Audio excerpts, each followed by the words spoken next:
hiperboloide nace a partir de la revolución de una hipérbola. Ocupa el mayor espacio con la menor superficie posible y se extiende infinitamente.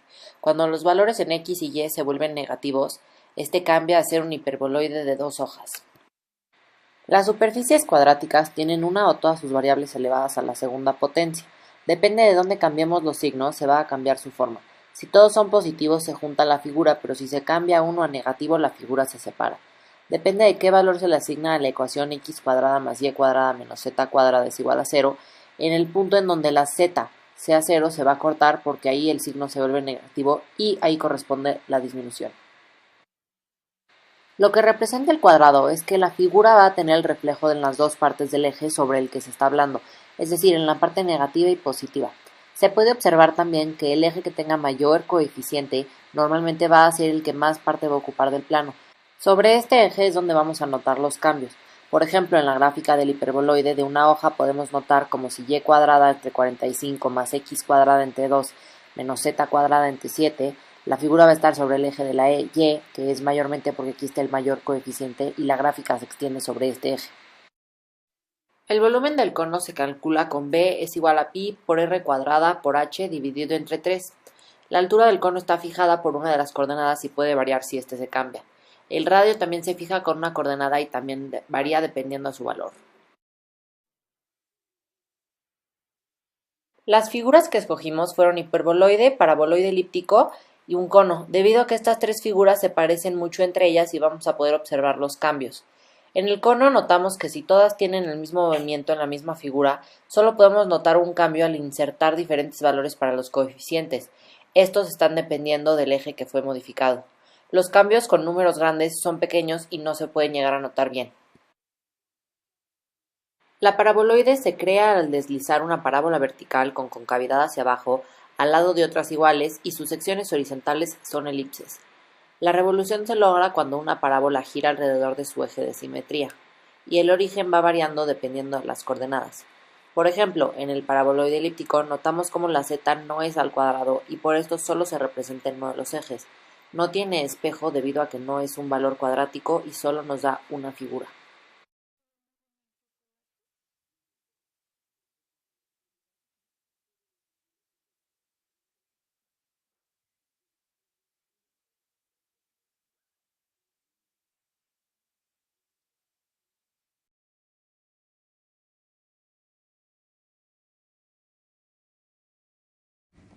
Se le denomina traza a las rectas donde el plano se intercepta con los planos principales de proyección. Existen dos tipos de traza. La traza vertical es la intersección de la proyección horizontal con la línea de tierra donde corta con la proyección vertical. Y la traza horizontal es la que se determina con la intersección de la proyección vertical con la línea de tierra donde corta con la proyección horizontal.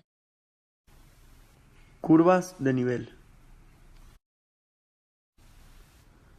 Definición: sección transversal en los planos paralelos al sistema de referencia. Intersección entre la superficie z es igual a f, x, y. Tipo de curvas. Existen tres tipos de curvas: curvas índices o maestras, curvas intermedias y curvas suplementarias. En esta imagen podemos notar los tres tipos de curvas que fueron mencionados anteriormente. En el primero tenemos la curva índice. Son las líneas más gruesas, indican la altura, el número como guía válida para todos los puntos de esa curva. La siguiente son las curvas intermedias.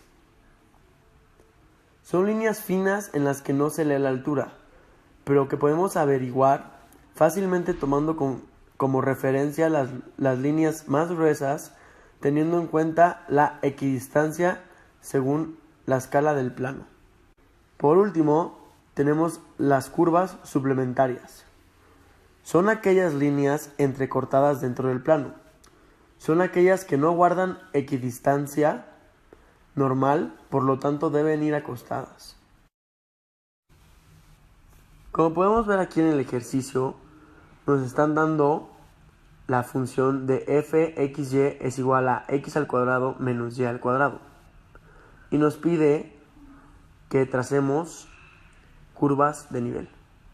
Bueno, lo primero que tenemos que hacer es igualar nuestra función a una variable, que en este caso sería la variable c, y entonces nos quedaría c es igual a x al cuadrado menos y al cuadrado, y así le podemos dar valores como 1, 0, menos 1 o 2, para que veamos cómo se va desplazando la función dentro del plano.